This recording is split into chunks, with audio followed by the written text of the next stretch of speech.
Искам да помоля всички за внимание, защото, както знаете, времето е ценно. Ние сме в Търговска гимназия. Всяка минутка е повишаване от това да се закупите красиви неща и за капване, и за украса и така нататък. Но всъщност искам да благодаря на всички вас, които сега сте наша публика, за да ви представим нашия клуб, Клуб Арк. И така, кои сме ние? Клуб Арк.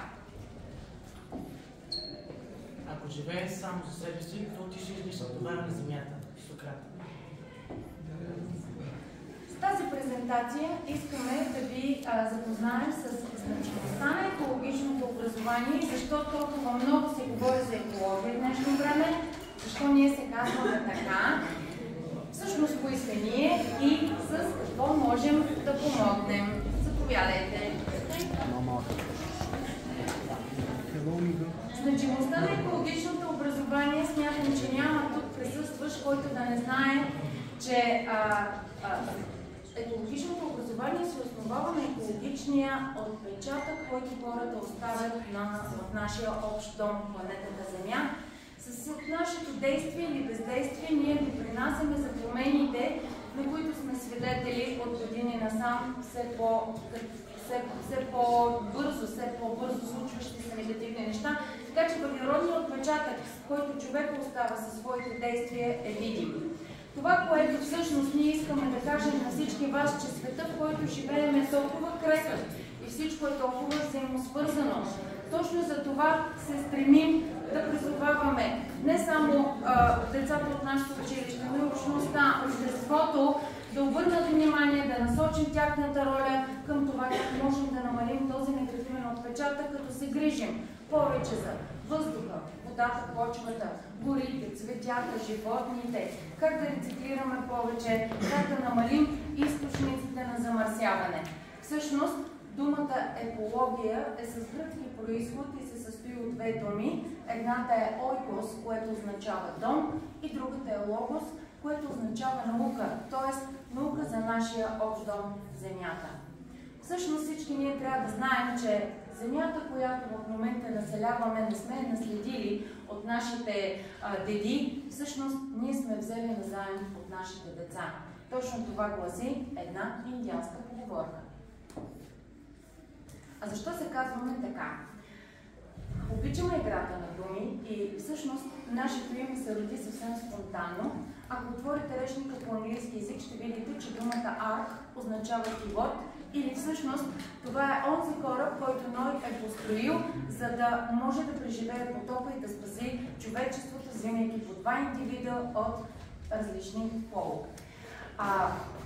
Другото интересно нещо в нашето име е акронимията или всъщност съкращението от Acts of Random Kindness, което означава случайни добри дела.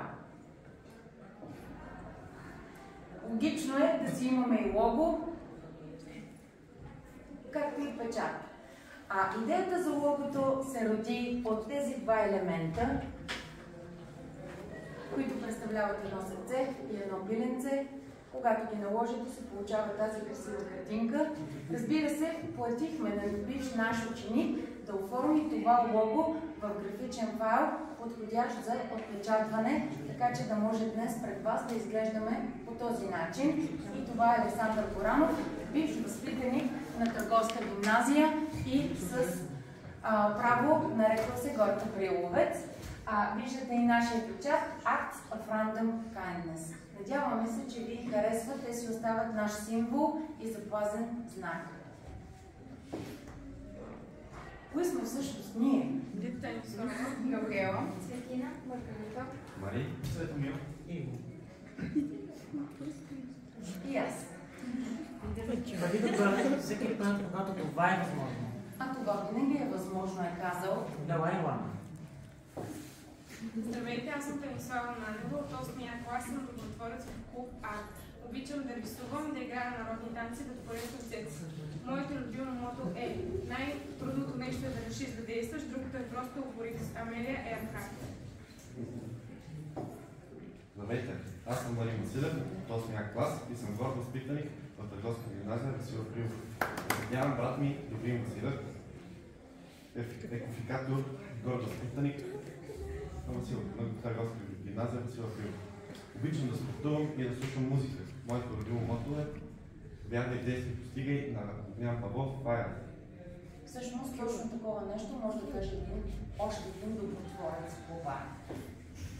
Здравейте, аз съм Цветина Кузманова от 8-я клас и съм добротворец в клуб АРТ. Наследявам сестра ми Кремена Кузманова, екофикатор и горд възпитаник на търговска гимназия Васил Април, както и официален фотограф на училището, спечелила фотоконкурс в моето училище, организиран от Арт Клас Център в Пловдив през 2020. Обичам да излизам, да съм сред природата и да ходя на народни танци. Моето любимо мото е: ако не ви харесва това, което получавате, променете това, което давате. Карлос Кастанеда. Здравейте, аз съм Габриела Каменова от 8-я клас и съм добротворец в клуб АРТ. Обичам да излизам на разходки с любимите ми хора и да пея. Моето любимо мото е: ако не правиш грешки, значи не се опитваш истински. Супер, браво! Здравейте, аз съм Маргарита Трифонова и съм от 8-я клас, добротворец в клуб АРТ. Наследявам брат ми Трифон Трифонов, бивш възпитаник на търговска гимназия Васил Април. Обичам да свиря на гитара и да пея и моето любимо мото е: единственото нещо, което може да попречи на мечтите си да се сбъднат, и самият ти.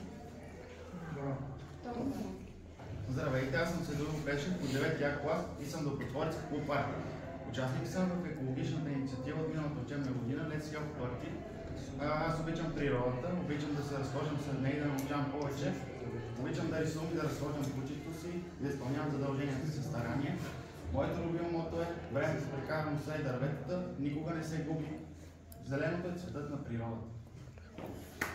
Здравейте, казвам се Иво Михайлов от 8-я клас и съм добротворец в клуб АРТ. Обичам да чета книги, да търся допълнителна информация в интернет и да снимам.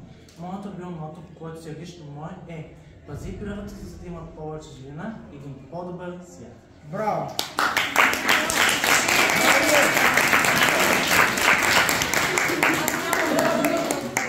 Защото ме познавате като госпожа Йорданова по английски език, но всъщност съм добротворец и ръководител на тези прекрасни деца в клуб АРТ.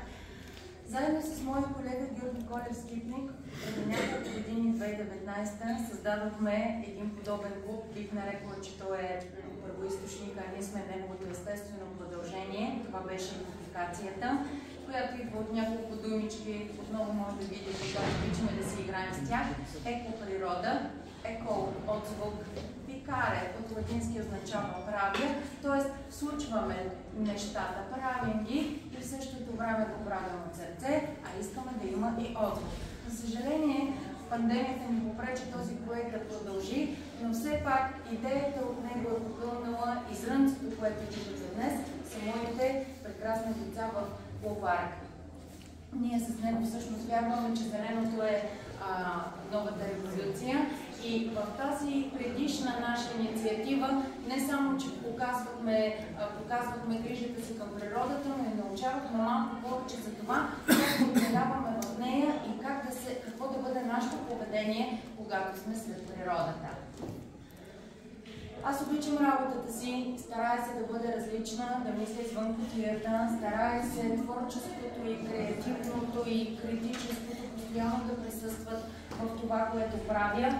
Падам си по източните философии на Юньян, Шинрин Йоко, Икигай, Ичиго Ичие и най-важното концепцията тук и сега. Всъщност, ако трябва да съм честна, точно тук и сега нещата са абсолютно истински. Моето любимо мото, което няма да се уморя да цитирам, е, че отношението е нещо малко, но с огромно значение, казане от Уинстън Чърчил, а всъщност още по-любимото ми е, което бих предала и като завет към вас. Ако вие сте направили добро, замълчете, но ако на вас са направили добро, разкажете. Това твърди една арабска поговорка. Надявам се да помислите върху нейния смисъл.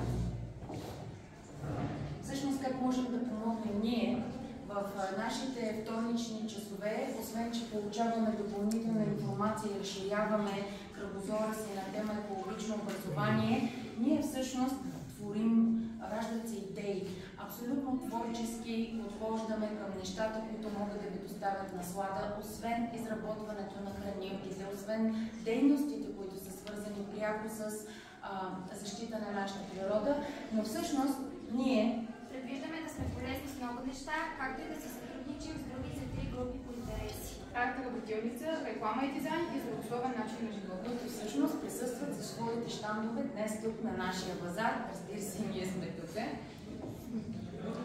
И така, ние извършихме някакви дейности през първия срок и използваме момента да отчетем тези резултати, като например ние засадихме заедно с дълбоко здравословно хранене есенни луковички за пролетни цветя. Също така изработихме постери, които ще разгледате след малко, колажи и информативни материали, плюс нашите сътворени от сърце със сърце продукти за вашата елха или да напишете приятното си коледно пожелание, изразено чрез картичка. Добре. И също така изработихме и хранилки за птички, които също днес продаваме. Храната даваме за всяка закупена хранилка. И всъщност ние вече поставихме такива хранилки. Избора на нашето училище, когато времето започна да става най-подходящо, то е всъщност когато става студено. Трябваше да има и сняг, за да може пиленцата да се затруднят да кълват от земята и да кацат на нашите хранилки, но и това ще стане. И както виждате, участваме и в този коледен базар с информативни материали, ръчно изработени неща, най-вече с нашата любов и присъствие пред вас. А на нас през втория срок ни предстои да почистим училищния двор, да сажаме на дръвче, Изработване на кошчета за разделно събиране на буклука, участие в Великденски базар с информативни материали и презентация на тема смарт решения и иновации. Последно, но не на последно място, ще се опитаме да напишем сборник с теми по екологично образование. Това са всъщност темите, които ние си предаваме всеки вторник. Нашата надежда. Всъщност, следвайки тези 5 стъпки за успешен проект, които съм заимствала от един сборник, изработен от преподаване.bg, наръчник на климатичните промени. Ръководени от тези 5 стъпки, ние смятаме първо да разберем какъв е проблема, след това да го дефинираме, после да планираме как, след което да тестваме дали работи добре и ако всичко е наред, да споделим това, за да може все повече хора да се включат към нашите инициативи, да запалим тяхното екологично мислене и всъщност загрижени за утрешния ден, да бъдем полезни и да вдъхновим а защо не и всички вас. Да направиш добро, без да очакваш награда, е сигурен начин, че някой ден някой ще направи същото за теб, е казала принцеса Даяна, с което ние приключваме нашата презентация и сърдечно ви благодарим за вниманието. До тогава не забравяйте това важно нещо. One day or day one. Един ден или не първи. А сега ще помоля Марин. директор, това е за нас. Нашия клуб. Ние също.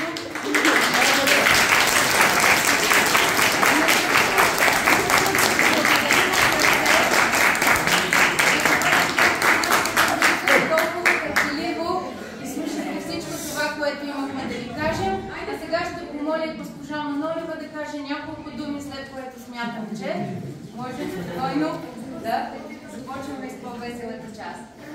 Аз ще бъда много кратка. Пожелавам ви светли, коледни и новогодишни празници и обявявам коледния базар за открит.